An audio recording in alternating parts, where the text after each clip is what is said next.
아버지 하나님, 이 시간 성령님을 강력하게 의지합니다. 성령님께서 함께 하시고 성령님께서 말씀하셔야 우리가 말씀을 들을 수 있고 말씀을 전할 수 있습니다. 주님 도와주시옵소서. 우리 주 예수님의 이름으로 감사하며 기도드립니다. 아멘. 자, 누가복음 5장 말씀을 보면 우리가 어떤 사람이라고 말씀하십니까? 주님께서 보실 때 우리가 어떤 사람입니까? 주님을 죄인이기도 하고 또 주님을 따르는 제자이기도 하죠. 그렇죠? 어떤 제자입니까? 사람을 얻는 제자. 사람을 얻는 제자. 사람을 어떻게 해야 얻을 수 있을까요? 복음을 전해야 사람을 얻습니다. 그렇죠? 어떤 형제는 아직 라이프 클래스도 시작도 안 했는데 셀을 열려고 벌써 한 청년을 데리고 밥 사주고 교제하고 그러고 있더라고요. 그렇게 할 수 있습니다. 하나님께서 이제 그야말로 하나님을 더 깊이 만나고 하나님이 나를 준비시켜 주면은 우리는 걸어가는 것이 아니라 달려가는 것이 아니라 날게 될 줄 믿습니다. 우리는 뛰는 것을 넘어서 이제 비행기가 이륙하는 것처럼 날게 될 줄 믿습니다. 아멘. 누가복음의 전체 내용에 대해서 지난번에 말씀드렸었는데 누가복음의 내용을 보면 어떤 내용들이 있다고 그랬습니까? 누가복음은 예수님의 탄생과 예수님의 모든 삶과 사역이 기록되어 있죠. 그렇죠? 그것만 기록되어 있습니까? 예수님은 이제 온 인류의 구원을 위해서 십자가에 돌아가시고 부활하시는 그 목표를 향해서 달려가시지만 한편으로는 예수님은 그 주님을 증거할 그 좋은 팀을 준비하고 계셨습니다. 그것이 바로 사람을 얻는 제자들, 12제자 팀이었죠. 우리는 하나님 나라를 위해서 좋은 팀이 될 때 가장 효과적으로 주님을 섬길 수 있고 가장 강력하게 세상에 영향력을 끼칠 수 있고 가장 놀라운 열매를 하나님께서 맺게 하실 줄 믿습니다. 아멘. 그래서 우리는 바로 예수님의 모든 삶과 사역을 계승하는 그런 제자들인 것을 믿습니다. 아멘. 우리가 누가복음 5장에 보면 예수님이 먼저 어디에 서 계셨습니까? 호숫가에 서 계셨죠. 호숫가는 뭐 하는 곳이었습니까? 사람들이 배를 띄우고 그물을 내려서 고기를 잡는 곳이었어요. 예수님이 어디에 계십니까? 고기들이 있는 곳에 계셨어요. 우리는 어디에 있어야 될까요? 영혼들이 있는 곳에 우리가 있어야 될 줄 믿습니다. 아멘. 그때 우리가 같이 있는 거예요. 같이 있는 존재인 거예요. 그것이 하나님 안에 있는 것인 줄 믿습니다. 그것이 바로 주님과 함께 호숫가에 서 있는 것인 줄 믿습니다. 아멘. 왜 이렇게 우리에게 이런 모습들을 계속해서 끊임없이 보여주냐? 그것이 우리가 가치 있게 사는 삶이고 그렇게 쓰임을 받게 될 때 우리가 정말 행복하기 때문이에요. 사는 맛이 나기 때문인 거죠. 그렇지 않으면요, 믿지 않은 사람이나 다를 바가 없어요. 그냥 사는 거예요. 그렇게 살게 되기를 원치 않습니다. 그래서 이제 호숫가에 서서 계신데 예수님의 관심이 누구에게 있었습니까? 그물을 싣고 있는 사람들에게 있었어요. 정말 영혼들을 얻기 위해서 그물이란 뭐예요? 우리 사람들의 관계잖아요. 관계. 네트, 관계. 교회가 네트워크 교회들이 있고 셀이 네트워크하고 형제들이 자매들이 함께 네트워크를 해서 같이 이 관계 속에서 함께 하나님 나라의 강력한 군대로 세상을 정복하는 것이잖아요. 그렇죠? 그렇게 될 때 주님은 거기에 관심을 가지고 계십니다. 주님은 세상의 한복판에 서셔서 바로 그물을 싣는 사람들, 정말 하나님 앞에 거룩함을 추구하면서 살아가는 사람들, 거룩함을 위해서 싸우는 사람들, 영적으로 싸움을, 영적 전쟁을 하는 사람들, 이런 사람들을 바라보시는 것을 볼 수 있습니다. 그리고 그 중에 시몬의 배에 오르셨죠. 그래서 가르치셨습니다. 그리고 그들이 밤새도록 애써도 고기를 잡지 못할 때 주님이 말씀하셨죠. 깊은 데 가서 내려라. 그 말씀대로 순종했을 때 이제 주님께서 말씀하신 그대로 이루어졌어요. 우리가 할 수 있는 게 뭔지 아십니까? 우리는 말씀을 대로 하는 것밖에 없습니다. 그렇죠? 말씀대로 하려면 말씀을 받아야죠. 예수님도 정말 그 바쁘신 중에도 한적한 곳에 가서 아버지께로부터 말씀을 받았는데, 그리고 그 말씀을 따라가는데, 우리는 어떻게 했습니까? 우리는 항상 하나님 말씀에 귀를 기울이고 주파수를 맞추고 하나님과 통화하고 대화하고, 그리고 하나님께 받은 말씀이 내 삶을 통해 어떻게 이루어지는지를, 그 약속을 붙잡고 믿음으로 나가게 될 때 보게 되고 열매를 맺게 되는 줄 믿습니다. 아멘. 그랬을 때 어마어마한 고기를 잡게 되고 대추수를 일으킨 거죠. 아까도 잠깐 영상에 나왔지만 우리는 믿습니다. 이제 코로나가 지나고 예수님 오시기 전에 이제 남은 때는 대수학의 때다. 마지막으로 하나님께서 전 세계 영혼들을 정말 엄청나게 불러 모으시는, 물고기 잡는 그런 때가 될 것이다. 할렐루야. 이것은 바로 예수님이 시작한 것이요, 예수님의 제자들이 시작한 것입니다. 그래서 초대교회 성도들은요, 그 핍박 상황에서 서로를 알아볼 수 있게 하는 그 표시를 가지고 다니셨는데, 그게 뭔지 압니까? 그게 물고기 표시였어요. 물고기. 그 물고기 안에는 뭐가 있었죠? 예수 그리스도 하나님의 아들 구원자라고 쓰여져 있는 그 물고기 안에 그 이니셜, 대표 그 글자만 딱딱 써서 딱 가지고 보여주면, 아, 크리스찬이구나, 이렇게 알 수 있는, 그 상징이 뭐였어요? 물고기였어요. 사람을 낳는 어부가 되게 하겠다는 주님의 그 말씀에 순종하는 그 사람들의 상징이 뭐였냐? 물고기였습니다. 할렐루야. 그 물고기 안에는 중심에 뭐가 있었습니까? 그들이 전하는 메시지가 있었어요. 예수 그리스도는 하나님의 아들이요 구세주다. 아멘. 예, 이 신앙 고백으로 살아가는 사람이었습니다. 지금보다 상황이 좋았을까요? 얼마나 열악하고 힘들었겠습니까? 그런데 전혀 낙심한 모습을 찾아볼 수가 없어요. 왜냐하면 주님께서 두려워하지 말아라, 이 성중에 내 백성이 많다, 잠잠하지 말아라, 담대하게 말하라, 계속 말해라, 침묵하지 말고 말해라. 주님이 또 계속해서 말씀해 주시잖아요. 일으켜 주시잖아요, 마음을. 그죠? 그래서 우리는 그런 삶을 사는 승리자요 정복자인 줄 믿습니다. 하나님께서 아브라함이 약속하신 대로 우리에게는 번성의 기름 부으심이 임한 것입니다. 아멘. 근데 하나님 어떤 사람들을 부르시고 어떤 사람들을 이 사람을 낳는 어부가 되게 하냐면, 베드로같이, 아까 어떤 형제님이 말씀하신 것처럼 그 베드로가 너무 놀래가지고, 자기들이 어부인데, 자기들은 이 고기 잡는 것을 생업으로 하는 전문가인데, 자기들의 한계가 딱 드러났는데 예수님 말씀 한마디 순종했더니 어마어마한 고기가 잡혔어요. 너무 이 초자연적인 역사에 굴복한 거예요. 저는 죄인입니다. 이런 사람 하나님이 쓰신 줄 믿습니다. 저는 할 수 없습니다. 저는 이미 한계를 경험했습니다. 그러나 예수님이 말씀하신 대로 하면 되는 것을 이제는 알았습니다. 저는 자격이 없습니다. 그런 사람들, 받을 만한 자격이 없다고 생각하는 사람들에게 베풀어 주시는 그 호의가 뭡니까? 그게 은혜죠, 은혜. 할렐루야. 우리는 은혜 받은 사람입니까? 아멘. 예. 그리고 거기에 또 여러분 10절 보세요. 5장 10절에 보면은, 또한 세베대의 아들들로서 시몬의 동료인 야고보와 요한도 놀랐다. 그러니까 시몬 베드로만 놀란 것이 아니라 누가 또 있었어요? 야고보와 요한. 우리는 유심히 잘 내가 나가야 돼요. 그냥 지나치면 안 됩니다. 여기에 예수님이 이제 12제자 선택하기 전에 누가 있었습니까? 베드로와 야고보와 요한이 있었습니다. 여러분, 수만 명이 구원받는 것은 하나님이 하시는 일이에요. 우리는 어떻게 합니까? 그저 나랑 가장 가까이 관계 맺고 있는, 신뢰 관계가 있는, 복음이 필요한 그 사람 베드로와 야고보와 요한, 여기에 집중하다 보면 12제자 팀이 이루어지고 그 좋은 팀이 이루어지고, 그러다 보면은 이제 거기서 뭐 그야말로 140다 번성에 그냥 기름 부심이 임하고, 그 다음부터는 누구도 책임질 수 없는, 하나님의 번성의 복은 그렇게 이루어진 줄 믿습니다. 아멘. 그들이 딱 그 관계 가운데 있을 때 주님이 말씀하신 거죠. 두려워하지 말아라. 이제는 너는 사람을 낚을 것이다.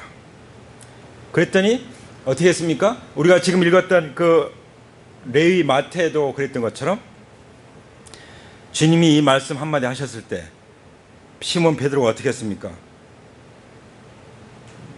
배를 무태 이제 끌어서 대놓고 그 다음 어떻게 했죠? 모든 것을 버려두고 예수를 따라가니라. 저는 그걸 깨달았어요. 예수님이 나를 위해서 모든 것을 다 내주셨는데 내 인생 전부를 주님 앞에 드리는 것은 너무 당연하지 않나. 그렇죠? 이게 특별한 어떤 제자들만 해당되는가요? 모든 그리스도인들이 그 은혜를 받지 않았습니까? 그렇죠? 예수님이 나를 그렇게 사랑하셨다면, 날 사랑하심 성경에 그렇게 써있는 것을 날마다 보고 있다면 우리는 어떻게 해야 될까요? 베드로처럼 모든 것을 버려두고 예수를 따라갑니다. 그 말은 오늘부터 직장 사표 내란 그런 말이 아니고 하나님 내게 하시면 내는 거죠. 저는 냈습니다. 그런데 그렇지 않을 수도 있어요. 왜냐 일터에 영혼들이 있으니까 거기 셀을 열어야 돼. 일터 셀을 열어야 되니까. 여기 예수님도요. 그 일터 고기 잡는 그곳에 가서 베드로, 야고보, 요한을 불러서 그 셀을 열은 거예요. 예수님이. 그렇지 않습니까? 그랬을 때 그 부르심을 받던 제자들이 모든 것을 버렸다는 것은 예수님 한 분이 오직 예수님만이 나의 전부, 내 삶의 이유, 그게 딱 된 거죠. 그러니까 우선순위가 딱 잡힌 거예요. 그리스도인들은 어떤 사람이냐? 우선순위가 잡힌 사람. 잠에서 딱 일어나면 열리를 제쳐놓고 말씀을 딱 펴놓고 하나님을 만나는 그 사람들이 그리스도인입니다. 정말 구원받은 사람들은 그렇게 하고 싶어요. 어린이가 태어나면은 얼마나 젖을 찼습니까? 그러면은 만약에 나한테 그런 마음이 없다면은 심각하게 고민해 봐야 돼요. 내 안에 생명이 있나? 내가 정말 하나님의 자녀인가? 내가 성령을 거듭났나? 내가 정말 구원받은 거 맞나? 구원 안 받았으면 어떡할 거예요? 지옥불에 들어가는 거 아닙니까? 심각한 문제예요. 구원받은 사람의 특징 중에 하나가 하나님 말씀을 잊지 않고는 살아갈 수가 없다는 거예요. 예. 견딜 수가 없다는 거죠. 이 목마름, 이 성령의 목마름, 말씀에 대한 그 갈급함 때문에 견딜 수가 없다는 거죠. 정말 우리는 도전을 받아야 됩니다. 그렇죠? 베드로 수제자니까 뭐 그렇게 할 만하지. 그냥 우리를 대표해서 보여준 거예요. 우리 모든 그리스도인들이 다 그렇게 사는 거라는 것을 보여준 것입니다. 그런데 만약에 그렇지 않은 사람들이 몇 사람 있으면요, 그 교회 가보니까 사람들 별로 말씀도 별로 보지 않고 말씀도 별로 나누지 않고 그러면 그렇게 되나 보다 하고 또 배워요. 분위기가 그렇게 되면 그렇게 배워요. 근데 갔더니 말씀을 묵상하고 말씀을 나누고 서로 기도해주고 분위기가 그러면요, 그 분위기가 계속해서 상승하는 것입니다. 그래서 불이 붙는 거예요. 그러면은 정말 걷잡을 수 없이 번져나가는 것이죠. 성령의 불은 그렇게 임하는 줄 믿습니다. 그렇게 번져 나가는 줄 믿습니다. 아멘. 자, 그리고 나서 어떤 사건이 있었죠? 나병, 그 온몸에 나병이 든 사람이 예수님을 찾아오는 얘기가 있었고, 또 다른 사람들에 의해서 이제 자기가 어떻게 할 수 없으니까 그냥 들것에 침대 위에 들려서 침대채 예수님 앞에 나오는 중풍병자가 있었어요. 내가 나올 수 있든 다른 사람들이 나를 이끌어져 나오든 주님을 만나지 않으면 희망이 없는 사람들. 내가 그런 사람 아니었습니까? 자, 한번 눈을 뜨고 한번 생각해 보시죠. 내가 정말 희망이 없는 사람 아니었습니까? 그런데 여기 우리를 대표해서 나병 환자와 문둥병 환자가 등장하는 것입니다. 그것이 율법학자 또 바리새인들의 상태를 보여주는 것이든, 또 예수님을 만나야만 내가 희망을 가지고 갈 수 있고 살아갈 수 있는 그런 나 자신을 보여주는 것이든, 어쨌든 우리 모든 사람들은 죄를 범하였으며 하나님의 영광에 이르지 못하기 때문에, 만물보다도 거짓되고 부패한 것은 사람의 마음이기 때문에 우리는 정말 우선지고 거짓되고 내가 주인 노릇하고 내가 하나님 노릇하면서 살아가는 악랄한 죄를 회개하고 부활하신 예수 그리스도 앞에 나와야 산다는 것입니다. 믿습니까? 예수님을 만나면 살 줄 믿습니다. 예수님을 만나기만 하면 인생 대박 날 줄 믿습니다. 우리의 운명이 바뀔 줄 믿습니다.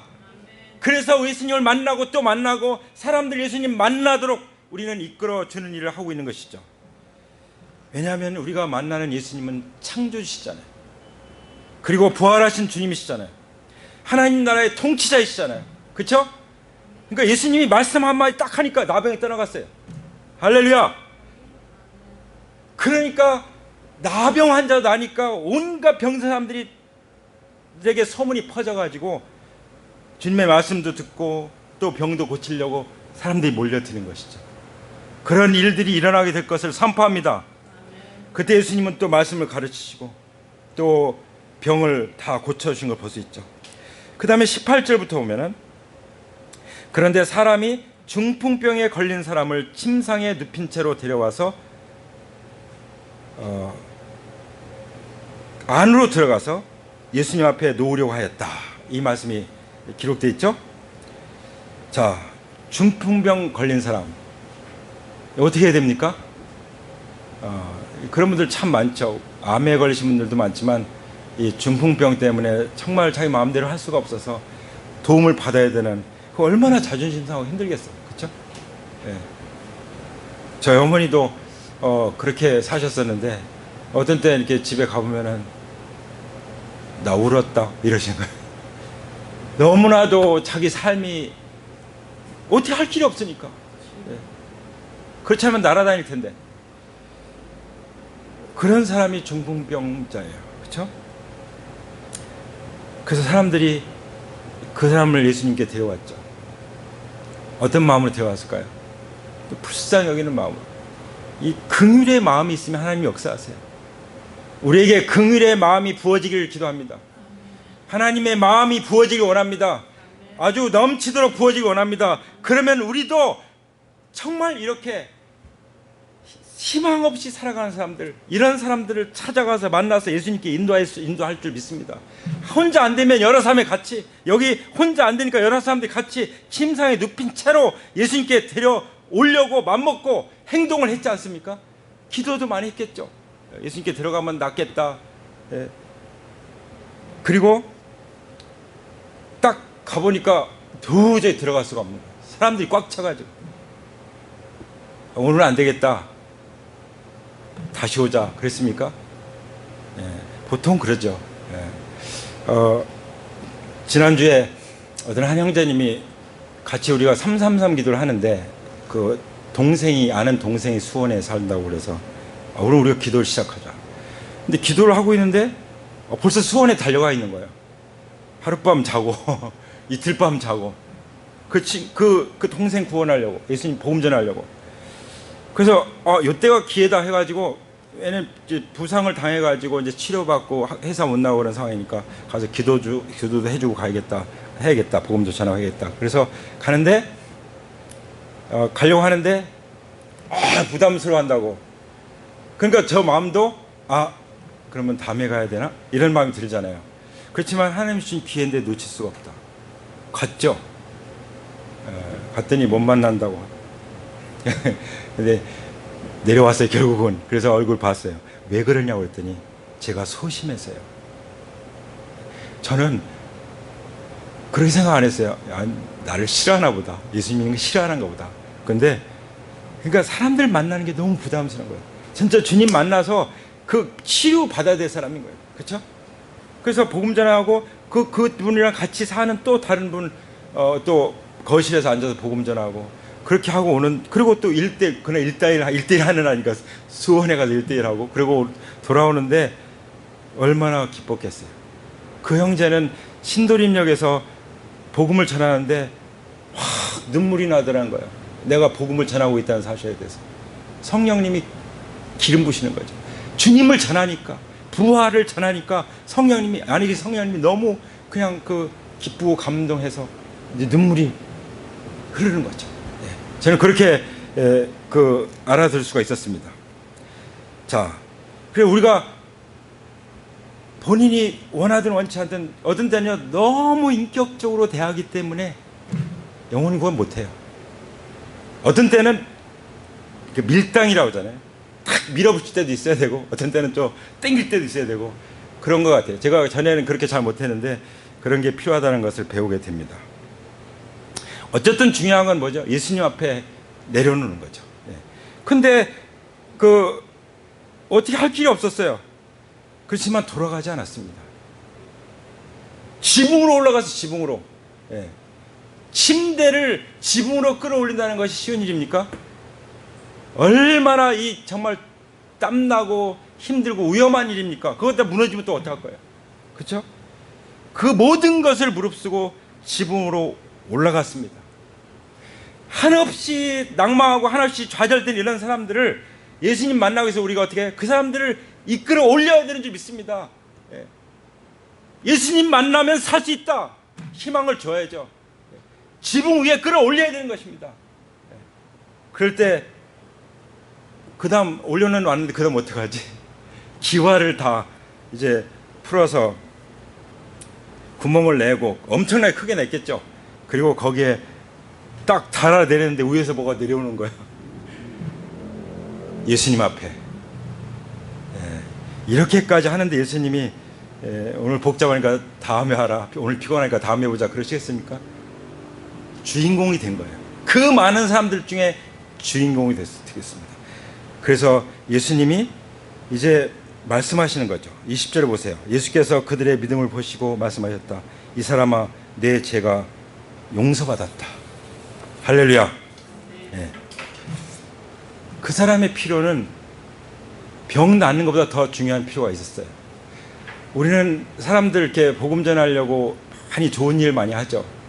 찾아가 먹을 거 갖다 주고 뭐 밥도 사주고 뭐 좋은 거 많이 하죠. 근데 정말 필요한 게 뭡니까? 회개하고 예수님 믿는 게 필요한 거죠. 그 예수님은 그것을 먼저 말씀하신 거예요. 왜냐하면 우리에게 그걸 깨우쳐 주시는 거예요. 병 낫는 것보다, 문둥병 고치고 중풍병 낫는 것보다 더 중요한 것은 뭐라고요? 죄 문제가 해결되는 거다. 회개하고 죄 용서 받는 것이다. 구원받는 것이다. 그래서 이 말씀을 딱 해서 이제 죄를 용서해 주셨더니 거기에 자기가 나병 환자인 줄 모르는 사람도 있었어요. 자기가 문둥병 환자인 줄도 모르는 사람이 있었어요. 그게 누구였어요? 율법학자들, 바리새파 사람들. 가만히 보다 보니 이게 하나님을 모독하고 있네. 아니 어떻게 하나님 한 분밖에 죄를 용서할 수가 있어? 그러니까 말은 맞죠. 하나님 한 분만 죄를 용서한다. 말은 맞지만 사실은 예수님을 안 믿는 거잖아요. 그렇죠? 그게 종교예요. 종교는 말은 성경 말씀 말은 맞아요. 근데 사실은 예수님이 주인이 아니야. 그건 종교예요. 종교. 그건 백날 해봐야 소용없습니다. 평생 해봐야 소용없습니다. 죄 용서를 받아야 되는 거예요. 내가 주인된 내가 하나님 노릇하는 죄 회개하고 예수님을 영접함으로 성령으로 거듭나야 하나님의 자녀가 되는 것이고 천국에 가는 것이요 그리고 주님의 제자로 따르게 되는 것인 줄 믿습니다. 아멘. 그때 주님께서 죄 용서하는 거, 병 낫는 거 뭐가 더 중요한지 아느냐? 중요한 거는 내가 하나님이고 내가 죄를 용서하는 권세가 있다는 것을 내가 너희들에게 알려주려고 그래 그렇게 한 거다.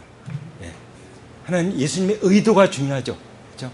항상 말씀을 대할 때는 하나님의 뜻이 뭔가 하나님의 의도가 뭔가 이것을 정확하게 들어야 돼요. 그렇죠? 그렇지 않으면은 그냥 엉뚱하게 말씀을 듣는 거예요. 그리고 수박 거달키시고 넘어가는 거예요. 그렇게 되면 안 될 줄 믿습니다. 그랬더니 중풍병 환자가 그냥 이제 침상을 자기가 거기에 눕혀서 왔었는데 이제 침상을 자기가 들고 가. 얼마나 놀랬겠어요. 사람들이 막 너무 신기해가지고 하나님을 찬양했잖아요. 이 사람도 찬양하고 그다음 그 예수님께 데리고 갔던 사람들도 찬양하고 그것을 지켜봤던 모든 사람들이 야, 오늘 우리가 신기한 일 보았다 하면서 하나님을 찬양하면서 집으로 돌아갔습니다. 할렐루야. 그 집이 어떻게 됐을까요? 주 예수를 믿어 그리하면 너와 내 집이 구원을 얻으리라. 그 집에 구원이 임했을 줄 믿습니다. 아멘. 그리고 나서 이제 레위라는 세리를 이제 직장에 딱 가서 그러니까 예수님은 직장에 일터에 찾아가는 거예요. 제가 옛날에 참 직장 많이 찾아갔었는데 학교도 많이 찾아가고 요즘엔 그렇게 잘 못하는 것 같아요. 코로나 때문에 더 제약을 많이 받지만 그런 점이 있습니다. 어쨌든 그 예수님이 거기 가셨을 뿐 아니라 아마 점심때 가셨는지 식사를 같이 하고 있어요. 식사를. 예. 그리고 또 집에 초대해서 식사하고. 그러니까 바리새인들과 이런 사람들이 뭐라고 그랬죠? 야, 이 예수님은 예수님의 제자들과 함께 이제 죄인들하고만 어울리네. 그 죄인의 친구라는 별명이 붙었잖아요. 예수님은 죄인의 친구처럼 여겨졌습니다. 우리의 삶이 정말 죄에 절대 타협하지 않을 뿐만 아니라 우리는 영혼들을 얻기 위해서 그들과 같이 어울리는 것이 필요하다는 거죠.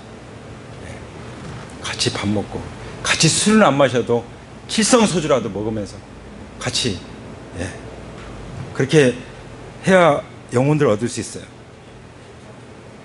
우리가 바로 그게 성육신이죠. 하나님이 그냥 예수님이 하나님으로 계신 것이 아니라 사람의 몸을 입고 죄인의 모양으로 오시고 이렇게 오신 거죠. 그리고 우리가 찬송을 부를 때도 처음 나온 사람이 어떤 찬양 좋아할까 그걸 생각해야 돼요. 그리고 먹을 것도 내가 먹고 싶은 거 먹는 게 아니라 어떤 음식을 좋아할까 또 배려하면서 그게 그런 때 인격적으로 해야 되죠. 그러나 불 속에서 타들어가고 있는데 그냥 있으면 안 됐잖아요. 그 소방대장은 자기가 들어가서 자기가 죽었잖아요. 혹시 누구 있을까 해가지고. 그래서 엊그제 여기 보니까 소방차가 왔는데 리본 딱 그 검정색 리본 달고 이렇게 또 소방관들이 일하더라고요. 너무 가슴이 아프죠. 그렇죠? 네. 불 속에 들어갈 수 있는. 지금 지옥불에 들어가기 직전에 있는 거잖아요. 안 믿는 사람들은. 혹시 우리 가운데 아직 주님을 제대로 만나지 못했다면 오늘 밤 죽으면 어디로 가겠습니까? 정말 심각한 문제 아닙니까? 네. 자기 자신을 항상 진단해봐야 돼요. 사도 바울도 그랬어요. 내가 구원에 이르지 못할까 봐 항상 두렵고 떤다. 그분이야말로 구원의 확신이 분명한 사람이었죠. 그런데도 내가 정말 구원 받았나 안 받았나, 내가 구원에 이를 것인가 아닐 것인가, 이것에 대해서 심각하게 생각했다는 거죠. 그만큼 중요하게 여겼기 때문에 그렇게 목숨을 바쳐서 복음을 전하는 것인 줄 믿습니다. 그렇지 않으면요 구원을 소중하게 여기지 않는 거예요. 그냥 어디 그냥 좋은 거 이 정도 생각하는 거예요. 그런 거 안 자는 거죠. 가만히 참 입 안 벌리고 있는 거죠. 내가 안 하면 다른 사람이 하겠지. 나에게 맡겨준 사람은 나를 통해서 하기를 원하시는 줄 믿습니다. 아멘. 그래서 우리도 예수님처럼 때로는 무시당하고 멸시당하고 죄인의 친구라고 조롱당하고 소외당하고 정죄를 받는다고 할지라도 그런 사람들을 얻기 위해서 우리는 찾아가야 될 줄 믿습니다. 그분들과 어울리고. 왜냐하면 예수님이 30절 말씀하잖아요. 예수께서 그들에게 대답하실 때 건강한 사람에게는 의사가 필요치 않으나 병든 사람에게는 필요하다. 나는 의인을 부러운 것이 아니라 죄인을 불러 회개시키러 왔노라. 아멘. 예수님이 왜 오셨다고요? 죄인을 불러 회개시키려. 우리가 왜 이 땅에 존재합니까? 죄인을 불러 회개시키려. 할렐루야. 예수님이 이 땅에 오신 목적이 뭐라고요? 그게 우리가 이 땅에 사는 존재의 목적인 줄 믿습니다. 아멘. 이 말씀 하셨더니 그 바리새인들이 어떻게 했어요? 이 서기관들 율법사들이 어떻게 했어요? 직면하지 않잖아요. 지금 죄의 회개 문제를 말씀하시는데 딱 피해가요. 엉뚱한 얘기. 왜 당신의 제자들은 금식하지 않습니까? 이 종교적인 그 사람들의 특징이 뭐냐면 직면하지 않는 거예요. 그냥 묻어가려고 하는 거예요. 나 이렇게 복음적인 교회에 있으니까 나 이렇게 가다 보면 나도 구원 받겠지, 나 천국 가겠지. 그거는 하나님과의 문제지 복음적인 교회 안에 있다고 보장받는 거 아니에요. 물론 복음을 들을 수 있는 건 정말 감사하지만, 주일날마다 이런 도전을 받을 수 있는 건 정말 감사하지만, 이거 하나님 앞에 독대해서 씨름을 해야 되는 문제예요. 근데 하나님은 말씀해 주십니다. 그렇게 정말 하나님을 찾는 사람, 구원을 갈망하는 사람들은 구원받지 않은 사람들이 없어요. 좀 시간이 걸려도 하나님 말씀하실 줄 믿습니다. 할렐루야. 저는 그 복음 듣고서 한 거의 1년 정도 걸렸는데요. 제 같이 이제 구도자 동기인 한 친구는 5년 걸렸어요. 5년 걸렸어요. 왜냐하면 그 친구는 이공계라서. 이공계는 도마가 돼가지고 자기가 또 확실하게 입증이 안 되면 안 믿어지는 거예요. 근데 얼마나 훌륭한 크리스찬인지 몰라요. 그러니까 이게 좀 더딜 수는 있지만 하나님 반드시 만나주신 줄 믿습니다. 그러면서 그때 예수님 말씀하잖아요. 그 신랑이 함께 있는 동안에 금식하냐? 잔치 벌이지. 예수님이 그렇게 말씀하세요. 그래서 주님은요, 원수의 목전에서 내게 잔치상을 차려준다는 이 말씀대로 우리가 주님을 모시고 있으면은 우리의 마음은 잔치상 앞에 있는 거예요. 할렐루야. 예. 정말 언제 우리가 금식해야 되냐? 우리가 주님과 더 가까워지길 원할 때, 말씀을 읽어도 말씀이 잘 들어오지 않을 때, 말씀을 소홀히 할 때, 어떻게 말씀도 안 먹는데 밥은 먹습니까? 이런 생각을 자기한테 하는 거죠. 아니, 난 말씀도 하면 내가 어떻게 밥 먹어? 안 먹어. 이렇게 나와야죠. 그렇죠? 그러면요, 입맛도 더 좋아요. 그래서 말씀을 즐겨 드시기 바랍니다. 예, 그리고 입맛도 더 좋으시고 아주 행복하게 힘있게 사시기를 축복합니다. 아멘. 자, 그래서 이제 마지막으로 하신 말씀이 뭐예요? 새 포도주는 새 부대에 넣어야 한다. 새 포도주는 뭐겠어요? 은혜죠. 예. 그럼 낡은 포도주는 뭐예요? 율법이죠. 그 새 포도주는 뭐예요? 복음이죠. 새 포도주는 뭡니까? 성령님이시죠. 예. 이거 어디, 성령님은 어디에 맺습니까? 12제자 공동체가 완성됐을 때, 그렇죠? 그때 성령님이 신약 교회가 탄생하면서 거기에 맺죠. 유대인들의 공동체에 만 것이 아니에요. 그렇죠? 예. 바로 그리스도인들의 공동체에 성령님이 맺습니다.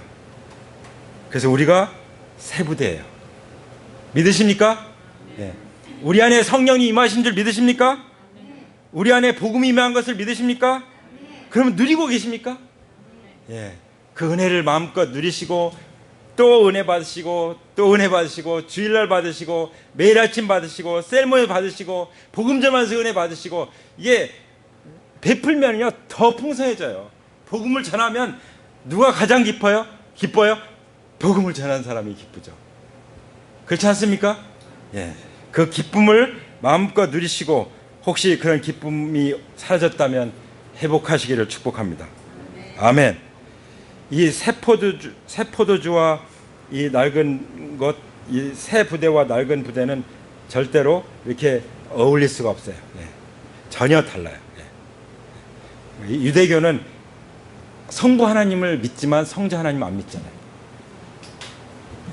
우리 모든 그리스도인들의 모든 축복은 성자 하나님 예수 그리스도를 주님으로 모실 때 오는 것입니다. 아멘. 그게 아브라함에게 주셨던 복이에요. 근데 아브라함의 자손이라고 생각해요, 유대인들은. 예수님 믿지 않는 유대인들이.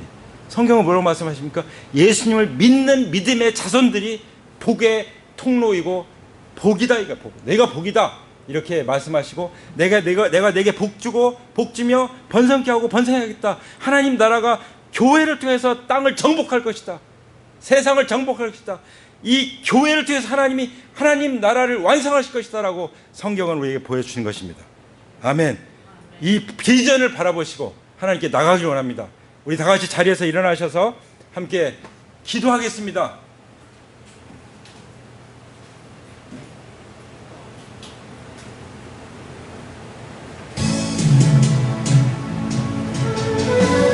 무엇보다도 우리가 하나님을 사랑하는 마음을 부어 주시옵소서, 이렇게 기도하면 좋겠습니다.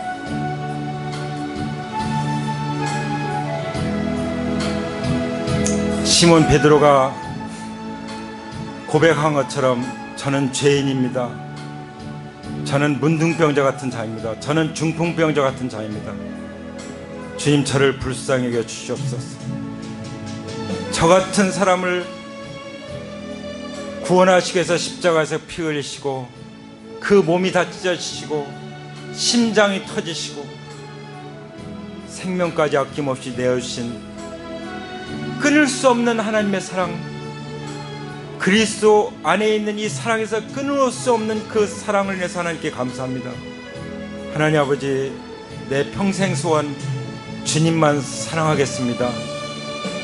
제 마음을 더 엽니다. 하나님 말씀을 믿음으로 받아들입니다. 날마다 하나님 말씀을 묵상하고 기도하고 하루를 열겠습니다. 저를 도와주십시오. 하나님 앞에 기도로 나가기 원합니다. 소리내서 기도하십시오. 그 소리를 내가 들을 수 있도록, 하나님도 들으시고 마귀도 들을 수 있도록 소리내서 기도하시기 바랍니다.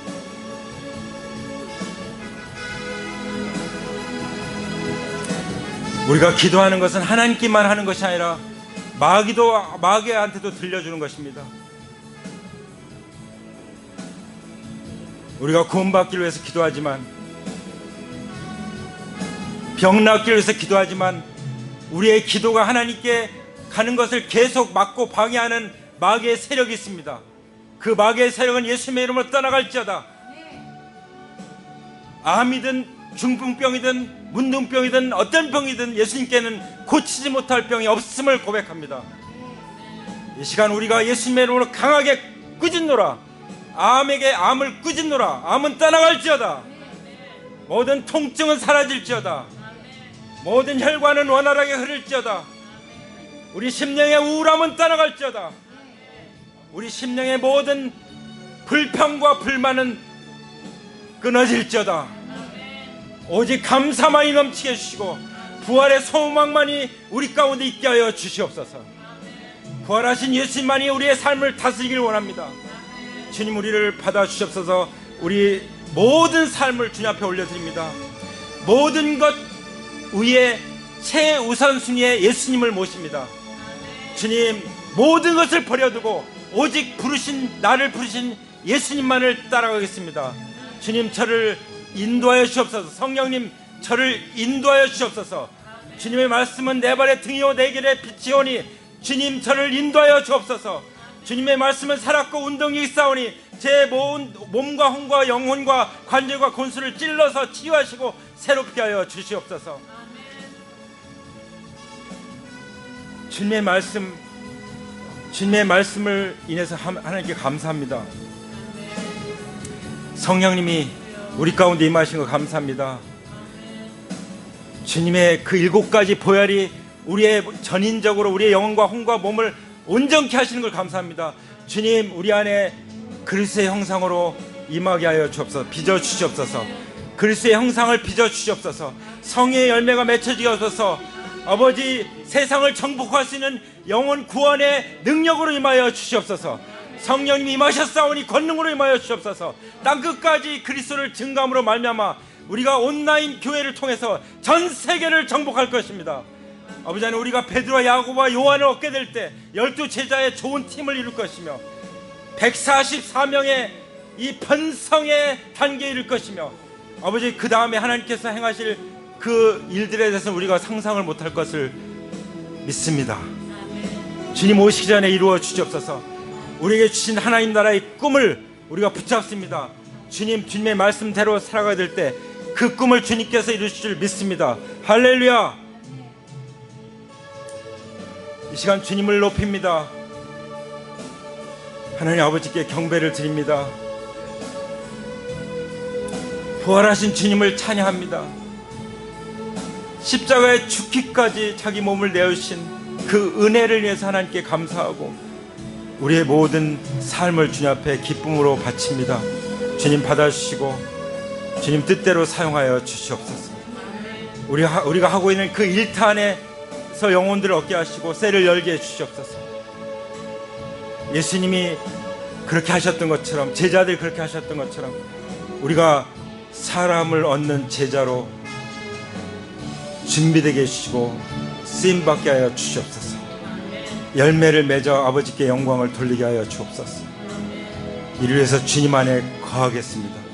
주님 우리 안에 거하셔서 열매를 더 맺게 하시고 항상 맺게 하시고 많이 맺게 하여 주시옵소서. 주님 감사하며 영광 돌립니다. 부활하신 우리 주 예수님의 이름으로 감사하며 기도 올립니다.